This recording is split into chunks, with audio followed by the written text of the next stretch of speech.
Hey there, ladies and gentlemen, Mangs here, and today I'm going to make another video about the new Fire Emblem game, but it's not going to be the deep dive analytical trailer analysis that I said I would do. I'm actually decently happy with the last video I put out. I feel like I got most of the hidden clues that I wanted to get with the help of a few of my friends. There's a couple of things I missed, but generally speaking, I don't think I need to do another deep dive analysis unless something really important comes up. Today, I would like to talk about a few hopes, I guess you could say, that I have for the new game. A few wishes, a few worries. So I have a couple of topics that I'm going to be talking about in this video. I'll put them up on screen. I'll put timestamps if there's just a few you would like to jump to.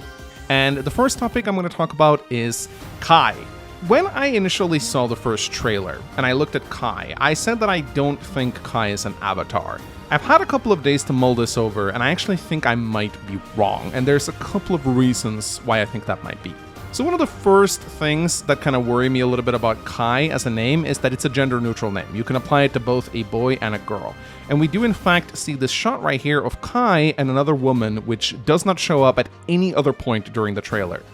This leads me to believe that Kai is going to be an Alear-style avatar, where you can select their name and gender, but nothing else. And in my opinion, I think this is the laziest way to design an avatar. I think if you're gonna put an avatar in a game, you should let us fully customize them, like Chris, Corrin, and Robin. If you really want people to be able to self-insert, you need to be able to let us control how the unit looks. I think avatars like Byleth and Alear are some of the laziest avatars in the series because they're kind of the worst of both worlds. They're avatars that you can't really customize, but at the same time, they have those annoying avatar quirks, primarily that everyone treats them like they're the best thing in the world. Now, one thing that makes me a little bit hopeful about Kai is that we see a lot of imagery of him like being on the ground and kind of looking a little weak, which leads me to believe that Kai might just be a dude. And I really hope that this is going to be the case, because I think just being a dude is the best way to do a main character. I think a big problem that I have with a lot of avatars in Fire Emblem is that they very often are the chosen ones. And I really don't get that impression of Kai. Now, there is this short clip of Kai summoning some kind of crest out of his hands, which leads me to believe that he's definitely going to be a crest bearer, but that's okay. I just don't want him to be the Divine Dragon, the Chosen One, the Hero of Fodlan, the Guy of Destiny, the one who will bring peace to the world and balance to the forest and all that. Just give me a dude. He can have a few quirks to him, but don't make him the Chosen One. I will be honest with you guys, I don't want to sound too negative, but I just have to say it. I still hate how Kai looks. I think the female version of him, if that is what she is, looks a little bit better. But both of these characters look like Pokemon trainers. You could put them in a Pokemon game and they would not stand out at all. In a Fire Emblem game, they both stick out like a sore thumb. It's nowhere near as bad as Alear, but it's still far from ideal. It is a design choice that I find rather questionable. And I don't know, this guy is supposed to be our main character, this is supposed to be the hero. I don't really see it. Like, he's riding around on a rooster. He looks very silly. I'm just gonna say it, like, I wish my main character looked a little cooler than this, but maybe there's a time skip and he'll get a big glow up, who knows. Now, the second thing I'd like to talk about in this video is something that was brought to my attention, and when I saw this, I was very worried. I'm gonna show you a few compiled screenshots right here, and tell me if you notice what I'm noticing here.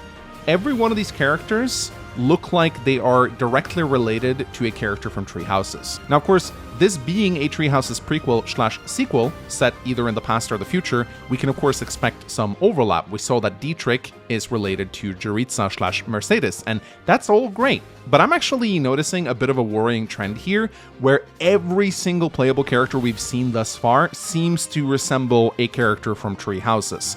Now, if you guys remember, we had something similar like this happen in the past in Fire Emblem Fates. We had 3 characters who were basically just copies of already existing characters. We had Kaeldori, who was basically a clone of Cordelia. We had Asugi, who was a clone of Gaius. And then we had Raja, who was a clone of Tharia.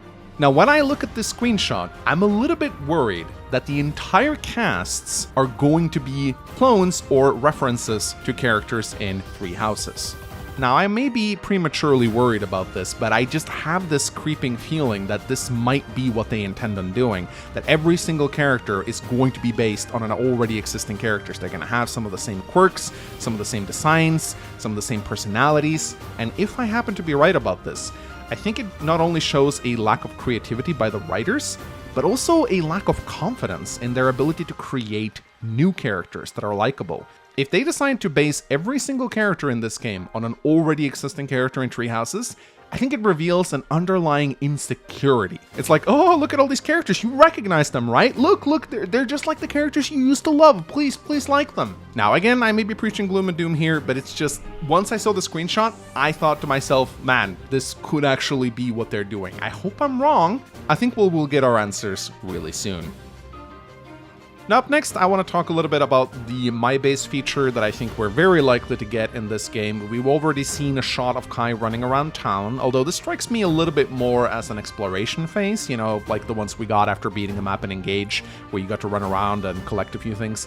I don't really mind those, but I think it's pretty naive to assume that we're not going to get some kind of My Base feature. I ran a little poll on my channel just to gauge what my audience thinks, and as you can see, a majority of them do not want a return to a monastery/Somniel feature, and I think that sends a clear message. Now, this is, of course, my fan base. They're more likely to agree with my opinions, so maybe it's not a great representation of the Fire Emblem community's opinions, but I think most people are very tired of them. The Monastery of Tree Houses is arguably one of the worst iterations of this feature. It literally took up 75% of your total playtime if you wanted to do it optimally, and I don't think that's an understatement. The Somniel was a little bit better. I think that took up roughly 50% of your playtime if you wanted to be optimal. You could, of course, ignore it, but it would not be optimal at all. You would really lose out on a lot of goodies. And if you are going to be playing on the highest difficulty, you do really need to squeeze out every single advantage that you can get. And that's why I'm hoping that if we are going to get a My Base feature, that we learn something from Tree Houses and Engage, and we greatly shorten it down. I do actually think it's a good idea to get something to do between each map to reset yourself. You know, go around, explore a little bit, have some fun, optimize your units, spend some time at the blacksmith and shops and whatnot, unlock a few supports. But I think that this feature taking up 50 to 75% of your total game time is asinine. Now, I think a good split between the actual game and the My Base feature should be somewhere around 25%. If you run around for an hour, then you should spend roughly 15 to 20 minutes doing other stuff in between maps. I think that is by far the best way to do it. So the next thing I would like to talk about is the weapon triangle. How are they going to change it this time around? Are they going to remove it entirely like they did in Tree Houses and just have it come back in the form of some weird skills? Or are they going to modify it in some way? We have not gotten a lot of footage of engagements being made in the first trailer. There's only one of Kai attacking a chariot, which is lance on bow, and then there is one of Dietrich attacking another Myrmidon, which is sword on sword. So there is no indication of the weapon triangle being present. There are no arrows going up and down. Now, this game being based on Tree Houses makes me think that they might just ignore the weapon triangle entirely. Maybe they'll add in breaker skills that you can get later on. Personally, I hope they don't. I want my weapon triangle back. I think it is one of the most iconic features of Fire Emblem. I love when it matters a lot. One of the things I like about certain games like FE4 is that it has a very detrimental weapon triangle, 20% extra hit and avoid based on the weapon you're using. I know a lot of people have said in the past that the weapon triangle is a restrictive mechanic because it basically forces you to use certain weapons in certain situations, but I really disagree with that. What I think the weapon triangle does, it gives more control into the player's hands. Because enemies, yes, they will try to weapon triangle you if they can, but generally speaking, enemies don't have a big variety of weapons. Most generic enemies only have a single weapon in their inventory. It's very rare to have generics with multiple weapons. Usually that only happens with bosses or like mini bosses. So the weapon triangle is more often than not a tool that benefits the player, not the AI. And that's why I don't like it when they simply remove it, because I feel like it just takes away agency from the player. It gives you less ways to gain an edge over your opponents. One of the things I really hate about Tree Houses Maddening mode early game is that it doesn't really matter what kind of weapons you put on your units. You just like put bows on everyone and then you just have them chip the enemies down. It's super annoying. And even in the late game, when you get the breaker skills, they don't really feel that good to use at all.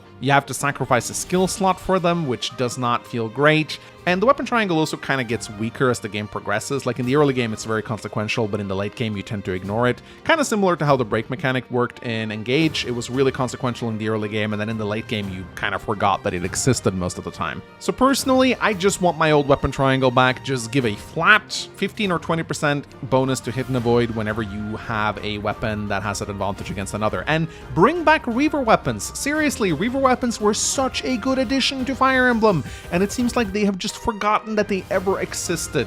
Since we're going back to a durability-based Fire Emblem, there really is no reason not to give us tools like this. I really hope they don't try to mess with the weapon triangle or ignore it entirely.